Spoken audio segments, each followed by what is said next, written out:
If you're in the software world, you know the feeling. Your career can feel less like climbing a ladder and more like you're lost in a maze with no map. So in this explainer, we're going to try to cut through some of that chaos. We'll look at a structured framework for growth, we'll dive into the messy reality of all the career advice out there, and then we'll tackle the massive wave that is AI. All right, let's get into it. This quote from a Constructs white paper just hits the nail on the head. Think about it. Doctors, lawyers, they have a pretty clear path laid out for them. But for us in software, we're often left to just figure it out on our own.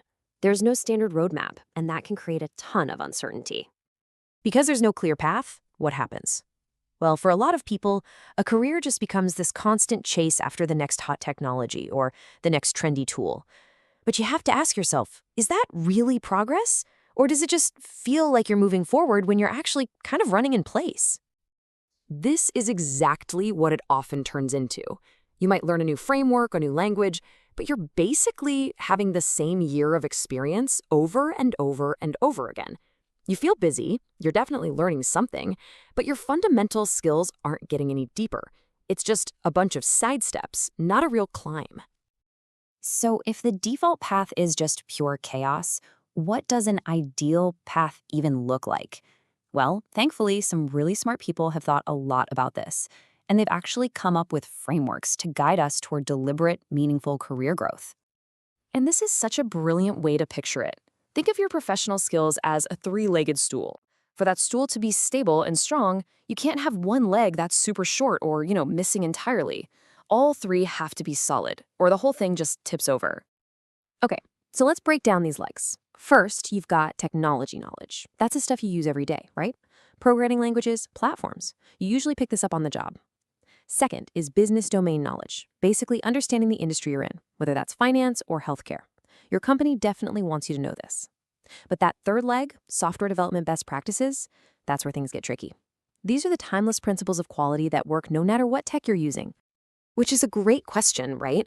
If these principles are so fundamental, so important, why do so many of us and our companies just seem to neglect them?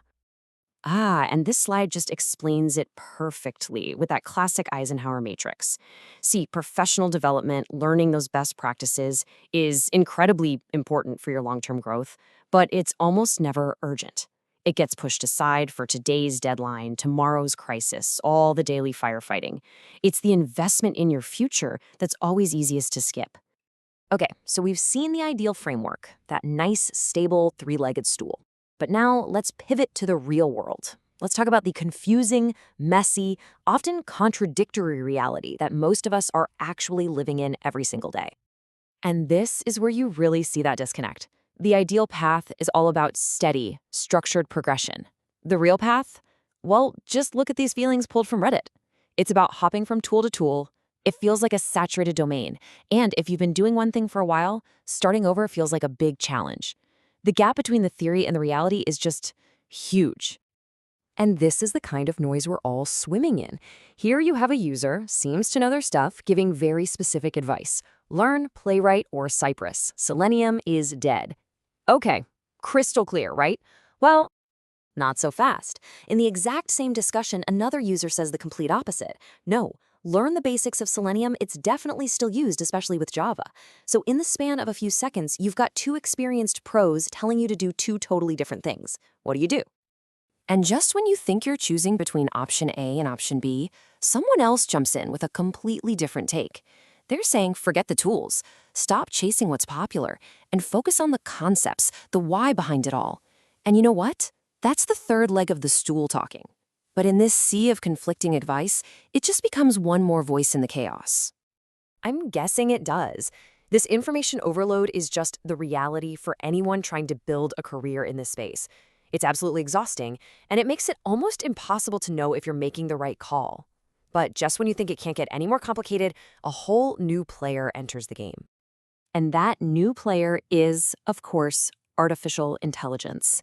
This isn't just another tool to add to your resume. It's a fundamental shift in how the work itself gets done. It's rewriting the entire career rulebook as we speak.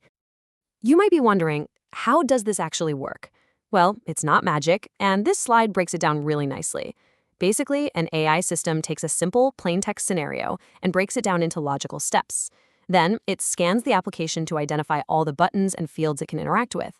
And finally, it uses all that info to generate the actual executable test code. It's turning human language into machine instructions. And please, don't make the mistake of thinking this is some far-off future thing. It is happening right now. That number you see, 70%, that's the percentage of quality assurance teams that are already integrating AI into their workflows. This is not a trend to watch from the sidelines. It's a reality we all have to adapt to. But, and this is a really big but, AI is not some magic wand that solves every problem. These models, they still struggle with weird edge cases. They can't tell you if an app feels good to use. That takes human intuition. And there are very real risks of becoming too dependent on these tools, not to mention the real-world challenges of actually integrating them into your workflow. So this brings us to the big finish. We've got the ideal path, we've got the messy reality, and we've got this AI revolution.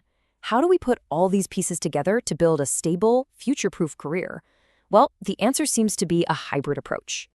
The way forward isn't choosing between the old way and the new way. It's about combining them. You have to anchor yourself with that third leg of the stool, those timeless principles of good software development. And then you use AI as a powerful accelerator to build on top of that strong foundation.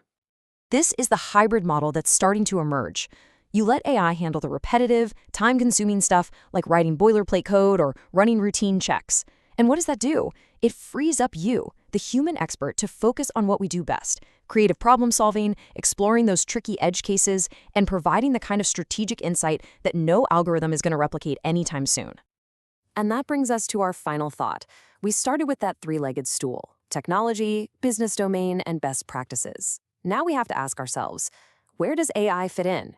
Is it a brand new fourth leg that we all need to build to stay stable? Is it just a more powerful tool, like a power drill, to help us build the other three legs faster? Or is it a disruptive force that threatens to kick the whole stool over? The answer, I think, is going to define the next chapter of all of our careers.